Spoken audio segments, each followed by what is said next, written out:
We get tortured by all the garbage that goes on in our mind. All the garbage that goes on in our mind is about past and future.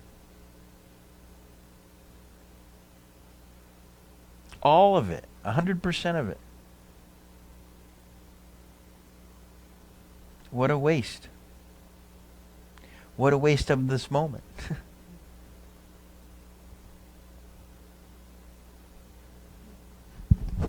Sure. I know I have to have this. You said something, I don't remember when, it was a couple of weeks ago, maybe about... We have to get you to point the mic at your... There you go. We won't have you mic trained yet. Right, exactly. About identification with things and people with...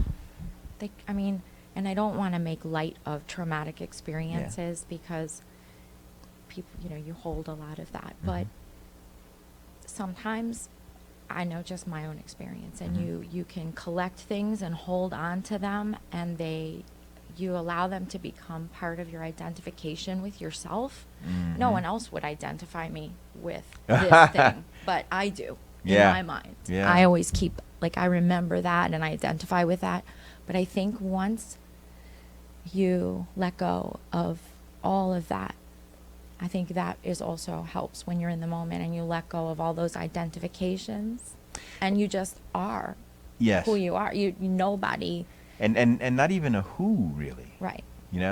Because a who is just an idea of who you are. Right. You just are. But you don't have to be all of those things that you've collected. See, let's, what we're always trying to do here is just see life as clearly as we possibly can. Because when we're really consciously clear and we see it clearly, we can see how the mind creates suffering for us, and then we can consciously stop it. Because there's no way that we're going to consciously create suffering for ourselves. True? Right. Not going to do that consciously. That all happens unconsciously. So we got to bring consciousness to it and be aware of how that happens, right? Now, the interesting thing is you say you identify yourself as a certain person or whatever, and nobody else thinks you're that way but you. How weird is that? No, I thought that was profound when you said that. I've been thinking about that a lot. And 100 people meet you, and they all have a different view of you. Which one are you? And you have a different view of you. And yours is usually the worst.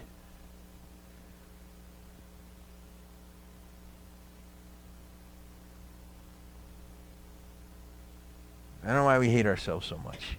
But we really, I don't know why. And perhaps it's just an addiction to negativity, or just a bad habit, or just we were born into a world of people that hated themselves and we learned to hate ourselves. Something that people don't talk about. People don't walk around saying, I hate myself. But when they come sit on my couch, they tell me. And I understand, because I was that way too. I include myself in all of this. There's a reason that I can see this so clearly. It's because I worked my way out of it. I saw it clearly.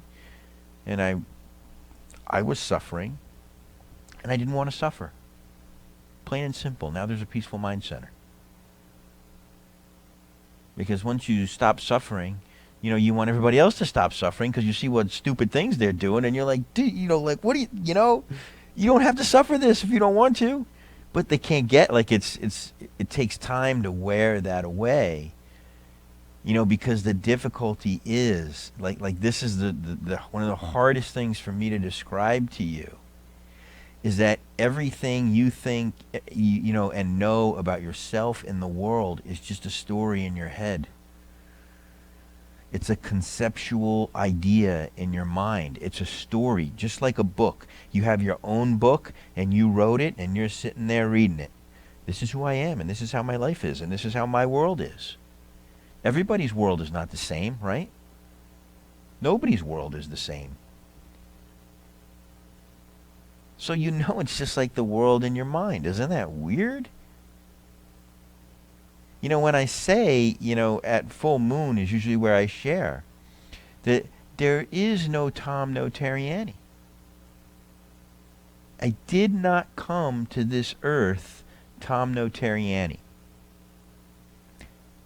I was born, and someone pointed at me and said, "You're Tom Notarianni." And I believed him.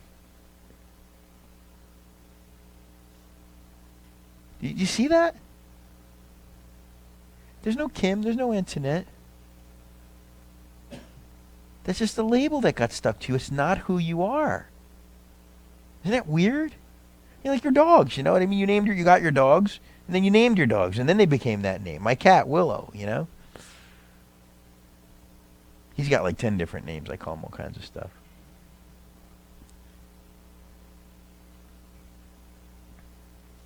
You know, I'm challenging your identification with mind. Now, the difficulty that you're going to have with that is you're going to try and think yourself into right thinking. You know what I mean? You're going to be sitting there thinking, hey, I understand what he's saying. There's no concepts. I can understand that there's no concepts. You know, that my world is all concepts, all imagination in my mind, right? But you're still thinking about it. You're dealing with mind on the level of mind. And so where it starts to get a little bit unusual is where I have to describe to you that which cannot be described in words. And I have to try to do that over and over again. But when you really get that is when you experience it for yourself. Because enlightenment, realization, the pure presence, and really, you know, enlightened, am I enlightened? No, I don't like that word enlightened. There are too many things attached to enlightenment. But I am extraordinarily present. And you can feel that. If I wasn't present here right now, you'd all be like, well, what's going on with him? You know, you would know it immediately because I'm usually so present with you. And that's all I am, is present.